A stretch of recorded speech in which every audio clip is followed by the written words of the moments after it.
Thailand کے اندر اور اس کے علاوہ کوئی مشہور چیز نہیں ہے، لیکن سب سے زیادہ مشہور مساج ہے وہاں پر. مساج سینٹر بڑے اچھے ہیں، تگڑا مساج کیا جاتا ہے، ایک وین کا جو خون ہے بحال کیا جاتا ہے. اس کے علاوہ کوئی چیز میں نے دیکھی نہیں ہے. بیچ ہیں، یہ ساری چیزیں ہیں. لیکن بہرحال وہ وہاں پر صرف ایک خبر آئی تھی کہ وہ تھائیلینڈ چلے گئے. اس کے علاوہ کوئی خبر اس دوران نہیں آئی. کوئی چیزوں کو انہوں نے کنڈیم نہیں کیا، بلکہ جب بھی بات چیت کرتے تھے تو ایسا محسوس ہوتا دانتوں میں تیلی مارتے ہوئے انجوائے کر رہے ہیں، محسوس ہو رہے ہیں. لیکن اب لگ پتا گیا ہے کہ جناب ان کے ساتھ ہاتھ کیا ہوا ہے. اب مولوی فضل الرحمان صاحب نے جو گفتگو کی ہے آسما شیرازی صاحبہ کے پروگرام میں، وہ آپ کے سامنے رکھ دیتے، آپ کو خود ہی پتا چل جائے گا کہ یہ معاملات کس طرف جا رہے ہیں. فضل الرحمان صاحب یہ کہتے ہیں کہ یہ دھاندلی زیادہ پارلیمنٹ ہے، ساری دنیا جانتی ہے کہ دھاندلی زیادہ پارلیمنٹ ہے، لہذا جو کچھ بھی اس پارلیمنٹ کے اندر ہوگا اس کا کوئی اثر نہیں ہوگا، یعنی اسے کوئی نہیں مانے گا. یہ ابھی پارلیمنٹ بنی ہی نہیں ہے. پارلیمنٹ کے یعنی دلہن نے ابھی تک نکاح نامے کے اوپر دستخط ہی نہیں کیے. پہلے کہا جا رہا ہے کہ نہیں اس دلہن کے کپڑے اتریں گے، یہ دلہن جناب بدنام ہوگی. یہ دلہن نے نہ اسے روٹی پک دی ہے، نہ اسے گھر میں جھاڑو دیا جاتا ہے، اس کی کوئی ویلیو کوئی نہیں ہے، یا نہیں ماری جائے گی بیچاری. تو یہ پہلے سے اس کے بارے میں کہا جا رہا ہے. فضل الرحمان صاحب یہ کہتے ہیں کہ ہمارے عدالتوں کے فیصلوں کی ہم کوئی نظیر دنیا بھر میں نہیں دے سکتے، عدالتوں کے فیصلے نہیں مانے جاتی. جب خان کو تہس نہس کیا گیا اور اس کے اندر عدالتیں سہولت کاری کرتے ہوئے ہم سب نے دیکھی ہیں، باقاعدہ سے بہت ساری چیزیں. یعنی پاکستان کے اندر اسلام آباد ہائی کورٹ کے معزز ججز خود یہ کہتے رہے کہ جا کر پریس کانفرنس کر دیں، نہیں تو ہم نہیں ضمانت دے سکتے. 18 دفعہ بندے پکڑے گئے ایک بندہ. اب اس کے اوپر خاموش ہو جائیں، ظاہر خاموش ہو سکتے ہیں، لیکن حقیقت یہی ہے، حقیقت یہی ہے کہ عدالتیں سہولت کاری کرتے رہی ہیں. حقیقت یہی ہے کہ پاکستانی عدالتوں کے بارے میں ٹرانسپیرنسی انٹرنیشنل نے کھل کر یہ کہا ہے کہ پاکستان کا کرپٹ ترین ادارہ ہے، سب سے بڑا کرپٹ ترین ادارہ ہے. فضل الرحمان صاحب یہ کہہ رہے ہیں کہ عدالتوں کے فیصلوں کے ہم نظیر نہیں دے سکتے کیونکہ بہت زیادہ مسئلہ ہو گیا. اس کے بعد وہ کہتے ہیں کہ میں کسی کا نوکر نہیں ہوں، میں کسی کا نوکر نہیں ہوں، ہم جمہوریت کا مقدمہ ہر صورت لڑیں گے اور جمہوریت کا مقدمہ آج کمزور ہو گیا ہے، میں کسی کا نوکر نہیں ہوں. اب یہ بندہ کب کہتا ہے؟ میرے خیال میں تب کہتا ہے جب اس نے پہلے کبھی نوکری کی ہو، لیکن جب وہ پھر نوکری چھوڑ کر بات کرتا ہے تو کہتا ہے میں اب تمہارا نوکر نہیں ہوں.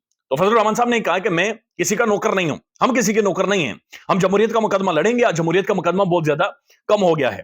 انہوں نے کہا کہ مجھے مائنس نہیں کیا گیا پاکستانی سیاست سے، میری پوری جماعت کو مائنس کر دیا گیا ہے. انہوں نے کہا کہ اگر ہماری جماعت مائنس ہوگی تو ہم کیا کریں گے؟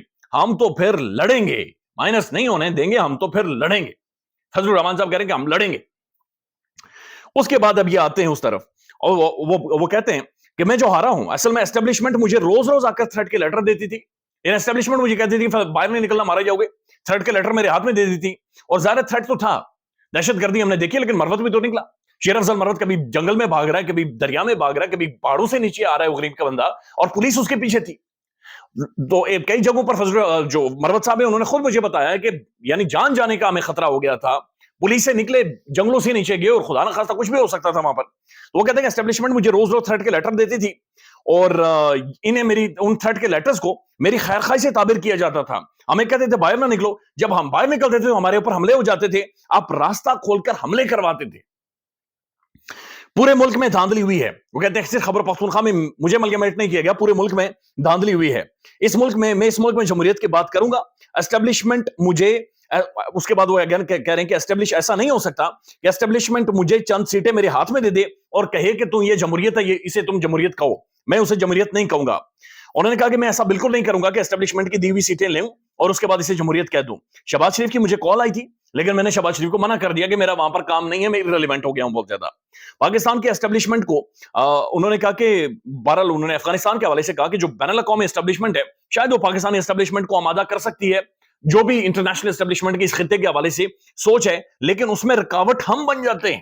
وہ کہتے ہیں کہ میں رکاوٹ بن جاتا ہوں، انٹرنیشنل اسٹیبلشمنٹ کے سامنے کھڑا ہو جاتا ہوں.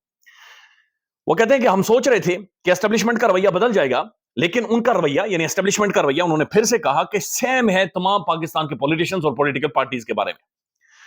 اور یہ بڑی انہوں نے کھل کر بات چیت کی ہے. انہوں نے کہا کہ میں جناب پارلیمنٹ کے اندر تو جاؤں گا، لیکن ہم ملک بھر میں احتجاج کریں گے، میں کسی بھی طور پر جھکوں گا نہیں. اس وقت ملک بھر میں لاڈلے بنا دیے گئے ہیں اور مسلم لیگ نون کو سب سے بڑا لاڈلا بنا دیا گیا ہے. میاں نواز شریف صاحب کے بارے میں سوال ہوا تو انہوں نے کہا کہ میاں نواز شریف کو اس کا قد دکھایا گیا ہے اور جو سیٹ انہیں ملی ہے میاں صاحب کو بتایا گیا کہ تم سیٹ جیتے نہیں ہو، تمہیں ہم نے سیٹ دی ہے. اب یہ جو سینٹنس ہے کہ تم سیٹ جیتے نہیں ہو، ہم نے تمہیں سیٹ دی ہے، یہ 3 دفعہ مولانا فضل الرحمان صاحب نے ریپیٹ کیا ہے. اب یہ بڑی سخت گفتگو ہے جو انہوں نے کی ہے اور یہ اسی طرح سے پاکستان کے ٹیلی ویژن اور یوٹیوب کے اوپر بھی موجود ہے.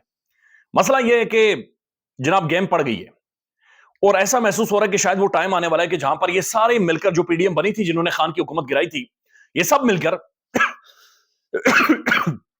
معذرت کے ساتھ یہ سب مل کر دیگچیاں لے کر پھول لے کر خود اڈیالہ جیل کے باہر جائیں گے اور خان کو کہیں گے دوبارہ آ کر اقتدار میں بیٹھو۔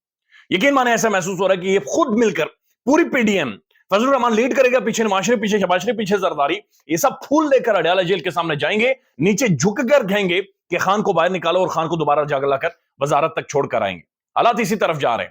جو فضل الرحمان صاحب کا مائنڈ وہ بتا رہے ہیں نا، یہ بچہ چوراہے پر آ کر سب کچھ بتائے گا۔ خیال رکھیے گا اپنا، اللہ حافظ۔